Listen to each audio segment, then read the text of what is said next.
ये ज्यादा अच्छा प्लान है। इस तरह कोई मज़ामत सामने ना आएगी, कैप्टन शकील ने कहा। तो सफदर ने कंधे से लटके हुए बैग को खोलकर उसमें से रिमोट कंट्रोलर के साथ एक गैस पिस्टल भी बाहर निकाल लिया। फिर उसने रिमोट कंट्रोलर का रुख उस चट्टान की तरफ करके उसका एक बटन प्रेस किया तो रिमोट कंट्रोलर के एक हिस्से पर सब्ज रंग का छोटा सा बल्ब जलने बुझने लगा। इसके साथ ही एक खाने में रोशनी नमूदार हुई और वहां 200 का हिस्सा नजर आने लगा। सफदर उसे देखकर बेख्तियार मुस्कुरा दिया, क्योंकि इसका मतलब था कि रिमोट कंट्रोलर 200 पावर सिग्नल जारी कर रहा है और वो यकीनन 100 पावर सिग्नल्स जारी करने वाले इस आले को हरकत में ले आएगा, जिससे ये दीवार हटती और बंद होती है। सफदर ने दूसरी बार बटन को प्रेस किया तो गड़गड़ाहट की तेज आवाज से सब बेख्तियार उछल पड़े, क्योंकि गड़गड़ाहट की आवाज तेज होती जा रही थी, लेकिन दीवार या चट्टान अपनी जगह पर मौजूद थी। इसमें कोई हरकत ना हो रही थी। ये क्या हुआ? गड़गड़ाहट तो हो रही है, लेकिन सफदर ने कहा। लेकिन उसका फिक्रा भी मुकम्मल भी ना हुआ था कि यकलक भारी चट्टान तेजी से दाएं हाथ पर फिसलती चली गई और फिर कटाक की आवाज के साथ ही वो वहां फिट हो गई। दूसरी तरफ बाकायदा बरामदा था, जिसके बाद सीढ़ियां ऊपर जा रही थी, लेकिन वहां कोई आदमी मौजूद ना था। अलबत्ता वहां बिजली की रोशनी मौजूद थी। सफदर ने गैस पिस्टल का रुख अंदर की तरफ करके अपने साथियों को सांस रोकने का इशारा किया और 2-3 बार ट्रिगर दबा दिया। पिस्टल में से नीले रंग के कैप्सूल निकलकर फर्श से टकराए और इसके साथ ही सफेद रंग का धुआं सा निकला और फिर ऊपर जाकर गायब हो गया। सफदर और उसके साथी सांस रोके खड़े थे। अब सांस ले लो। सफदर ने पहले खुद सांस लेकर चेकिंग की थी, लेकिन गैस के असरात खत्म हो गए थे और फिर इसके कहने पर सब साथियों ने सांस लेना शुरू कर दिए। आओ, अब हम लेबोरेटरी के अंदर जाएंगे और ये हमारी बहुत बड़ी कामयाबी है, सफदर ने कहा और सबने इस्बात में सर हिला दिए। चट्टान के हटने से जो रास्ता बना था, वो सब उस रास्ते को क्रॉस करके दूसरी तरफ बरामदे में पहुंचे ही थे कि अचानक सटक सटक की आवाज छत से सुनाई दी।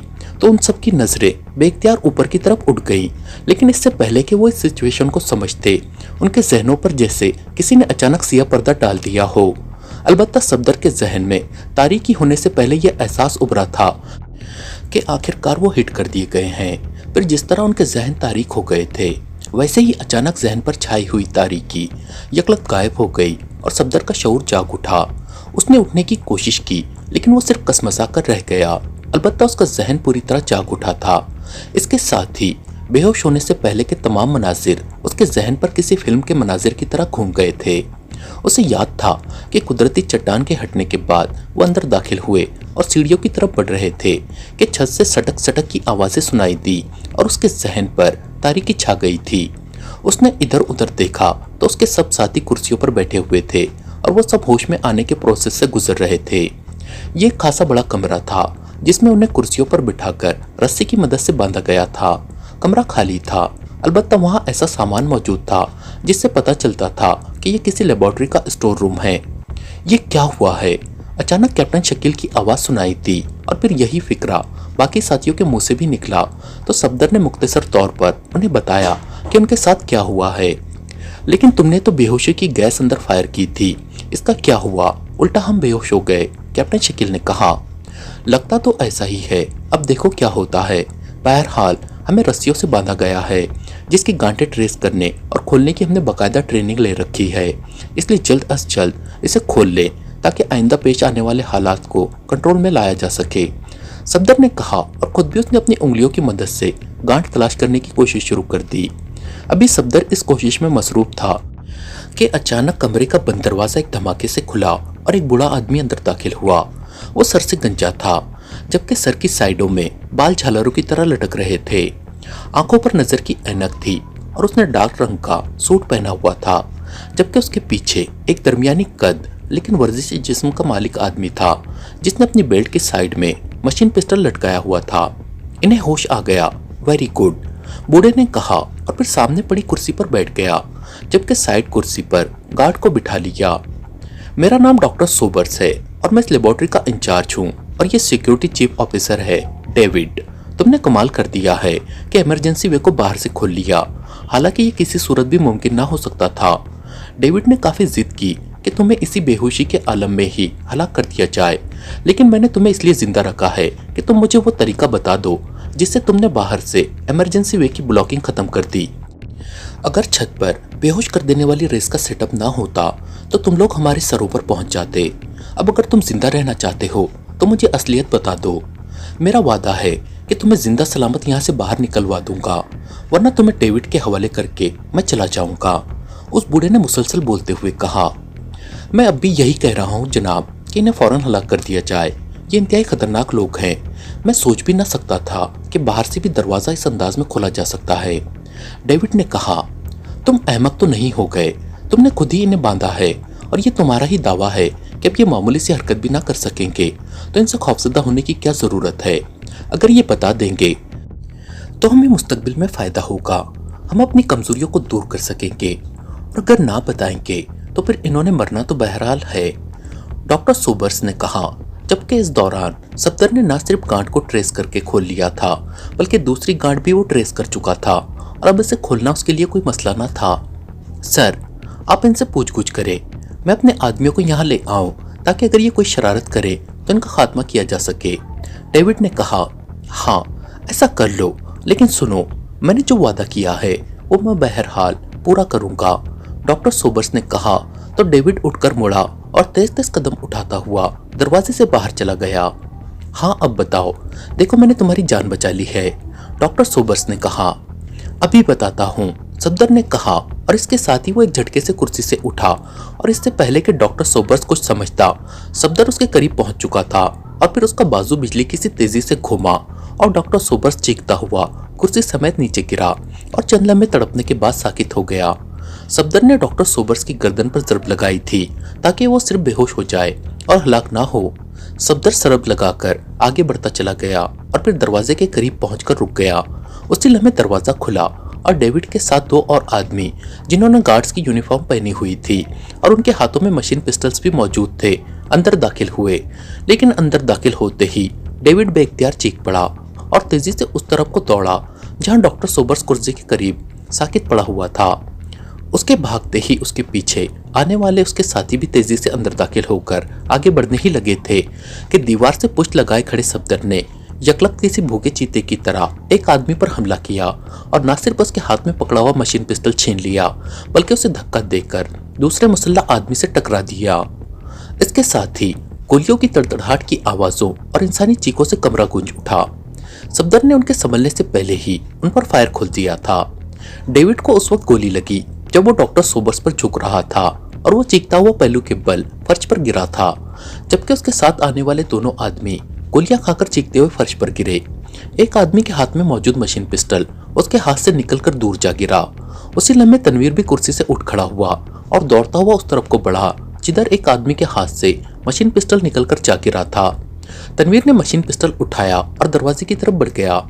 अभी मत जाना बाहर, यहाँ बहुत से लोग होंगे, सफदर ने चीख कर कहा तो तनवीर होठ बीचे दरवाजे के करीब ही रुक गया। उसी लम्हे कैप्टन शकील ने भी गांठें खोल ली और उठ खड़ा हुआ। फिर उसने मुड़कर सालिया के गिर्द बंधी हुई रस्सी की गांठ खोल दी। शुक्रिया, सालिया ने कहा तो कैप्टन शकील मुस्कुरा दिया। इस दौरान सफदर ने बेहोश डॉक्टर सोबर्स को उठाकर एक कुर्सी पर डाला और उसे रस्सी की मदद से इस तरह बांध दिया कि वो हरकत भी ना कर सके। ये लो मशीन पिस्टल, सफदर ने दोनों मशीन पिस्टल्स में से एक कैप्टन शकील की तरफ बढ़ाते हुए कहा और दूसरा उसके हाथ में था, जबकि तीसरा मशीन पिस्टल तनवीर के पास था।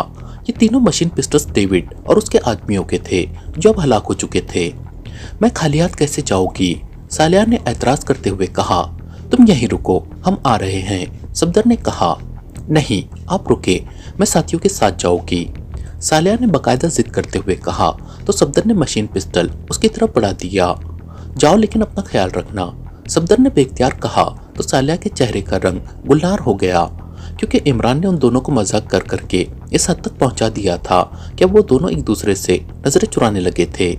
शुक्रिया, सालिया ने कहा और तेजी से दौड़ती हुई कमरे से बाहर चली गई। सफदर मुड़ा और डॉक्टर सोबर्स के पास जाकर उसने अपने दोनों हाथों से डॉक्टर सोबर्स का नाक और मुंह बंद कर दिया। चंद लम्हों बाद डॉक्टर सोबर्स के जिस्म में हरकत के आसार नमूदार होने लगे तो सफदर ने हाथ हटा लिए और फर्श पर गिरी हुई कुर्सी उठाकर सीधी की और फिर खुद उस पर बैठ गया। चंद लम्हों बाद डॉक्टर सोबर्स ने कराहते हुए आंखें खोल ली और उसके साथ ही उसने लाशऊरी तौर पर उठने की कोशिश की, लेकिन रस्सी से बंधा होने की वजह से वो सिर्फ कसमसा कर रह गया। ये सब क्या है? मुझे किसने बांधा है? ये डॉक्टर सोबर्स ने हैरान होकर इधर उधर देखते हुए रुक रुक कर कहा, और फिर उसकी नजरें सामने बैठे हुए सफदर पर जम गई। तुम तो रस्सी से बंधे हुए थे, तुम कैसे रिहा हो गए? और ये डेविड और उसके साथियों को क्या हुआ है? ये कैसे हलाक हो गए? डॉक्टर सोबर्स ने कहा, ये हमसे लड़ते हुए मारे गए हैं, लेकिन हमने तुम्हें हलाक नहीं किया, क्योंकि एक तो तुम साइंसदान हो और दूसरा हम आला तालीम याफ्ता अफराद को उस वक्त तक हलाक नहीं करते जब तक कि वो खुद उसका बंदोबस्त ना करते। सफदर ने कहा, खुद हलाक होने का बंदोबस्त? क्या मतलब? डॉक्टर सोबर्स ने हैरत भरे लहजे में कहा, हमारा ताल्लुक पाकिस्तान से है और पाकिस्तान का SS मिसाइल का फार्मूला यहूदी एजेंट उड़ा लाए थे, जिस पर यहाँ काम किया जा रहा है, और तुम्हारे आदमियों ने हमारी पूरी लेबोरेटरी मां साइंसदानों की तबाह कर दी थी। लेकिन हम ऐसा नहीं करेंगे, बशर्त ये कि तुम हमारे साथ ताउन करो, और वो ताउन ये है कि हमारा फार्मूला हमें वापस कर दो और वादा करो कि आइंदा तुम ऐसा नहीं करोगे। सफदर ने कहा, पाकिस्तान का कोई फार्मूला हमारे पास नहीं है। डॉक्टर सोबर्स ने कहा, ओके, फिर तुम्हारे जिंदा रहने का क्या फायदा? तुम भी जाओ वहां जहां से कोई वापस नहीं आता, फार्मूला हम खुद तलाश कर लेंगे। सफदर ने मुंह बनाते हुए कहा, तुम्हारे साथी कहाँ हैं? डॉक्टर सोबर्स ने कहा, वो फार्मूला तलाश करने गए हैं। सफदर ने मुस्कुराते हुए कहा, और फिर तकरीबन 20 मिनट बाद सफदर के कानों में ऐसी आवाजें पड़ी जैसे कोई आदमी दौड़ता हुआ इधर ही आ रहा हो। सफदर तेजी से दरवाजे की तरफ गया ही था कि दरवाजा एक धमाके से खुला, और फिर सफदर ने बड़ी मुश्किल से आने वाले पर हमला करने से अपने आप को रोका, क्योंकि आने वाला कैप्टन शकील था। तुम? सफदर ने कहा तो कैप्टन शकील मुड़ा। मैं तुम्हें लेने आया हूँ, हमने फार्मूला भी तलाश कर लिया है और यहाँ मौजूद तमाम साइंसदानों और सिक्योरिटी गार्ड्स का खात्मा कर दिया है। कैप्टन शकील ने कहा, क्या कह रहे हो? डॉक्टर सोबर्स ने चीखते हुए कहा, और फिर इससे पहले कि वो कुछ बोलता, कैप्टन शकील ने हाथ में पकड़े हुए मशीन पिस्टल का ट्रिगर दबा दिया, और डॉक्टर सोबर्स के हलक से अधूरी सी चीख निकली, और फिर वहीं ढलक गया। मैंने इसे इसलिए जिंदा रखा हुआ था कि फार्मूले का इल्म इसे ही हो सकता था। सफदर ने कहा, SS मिसाइल का फार्मूला ऑफिस के सेफ में था, वहां से मिल गया, और साथ ही जरूरी नोट्स भी हैं। हमारा सामान भी एक कमरे में पड़ा था, वो भी हमने ले लिया है। आओ, कैप्टन शकील ने कहा, और फिर तेजी से वापस मुड़ गया। सफदर भी उसके साथ था। उसके चेहरे पर मसरत के तासुरात उभर आए थे, क्योंकि अब लेबोरेटरी को तबाह कर देना कोई मुश्किल न था, और फार्मूला भी वापस ले लिया गया था। इस तरह सफदर और उसके साथियों ने मिशन मुकम्मल कर लिया था। लॉर्ड साहब कब तशरीफ ला रहे हैं? रॉबर्ट ने साथ वाली कुर्सी पर बैठते हुए बोर्ड मेंबर ग्रांट से कहा। पूछ लेता हूँ, वो तो हमेशा वक्त पर पहुँचते हैं, ग्रांट ने कहा, और फिर जेब से सेलफोन निकालकर उसे ऑन किया और फिर नंबर प्रेस करने शुरू कर दिए। हेलो, एक भारी सी आवाज़ सुनाई दी। लॉर्ड साहब, मैं ग्रांट बोल रहा हूँ, आपका खादिम। आप मीटिंग हॉल में तशरीफ नहीं लाए, हम आपके मुंतजिर हैं, ग्रांट ने मुअद्दबाना लहजे में कहा। मैं पहुँच रहा हूँ, दूसरी तरफ से भारी आवाज़ में कहा गया, और इसके साथ ही रब्ता खत्म हो गया तो ग्रांट ने सेलफोन ऑफ करके उसे वापस जेब में डाल लिया। इस मीटिंग का एजेंडा क्या होगा? रॉबर्ट ने एक बार फिर बात करते हुए कहा। पाकिस्तान सीक्रेट सर्विस का खात्मा, और अब तक हमने जो कोशिशें की हैं और उसके जवाब में हमें कौन कौन से नुकसानात उठाने पड़े हैं, ये तमाम बातें वजाहत से होंगी, और फिर आइंदा का कोई ठोस लाए अमल बनाया जाएगा। दूसरे मेंबर रिचर्ड ने कहा, और रॉबर्ट ने इस बात में सर हिला दिया। फिर तकरीबन निस्फ घंटे बाद लॉर्ड साहब की आमद की इत्तला उस मीटिंग पोर्शन के इंचार्ज स्टागर ने आकर दी, और फिर वापस चला गया।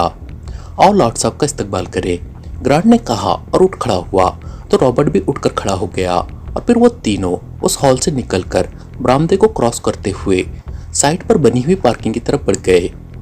उसी लम्हे सफेद रंग की लंबी सी कार पार्किंग में आकर रुकी तो स्टागर ने आगे बढ़कर कार का साइड दरवाजा खोला तो लॉर्ड हॉटमैन बड़े शाहाना अंदाज में बाहर आए तो स्टागर के साथ खड़े रॉबर्ट, ग्रांट और रिचर्ड ने भी सर झुकाकर उन्हें खुश आमदीद कहा। आओ, मेरा ख्याल है कि अब लॉर्ड्स का ऑपरेशन किया जाना ज़रूरी हो गया है। थर्ड क्लास के लोग हमारे आदमियों को इस तरह मार रहे हैं जैसे हमारे आदमी मच्छर और मक्खी जैसी हैसियत रखते हों।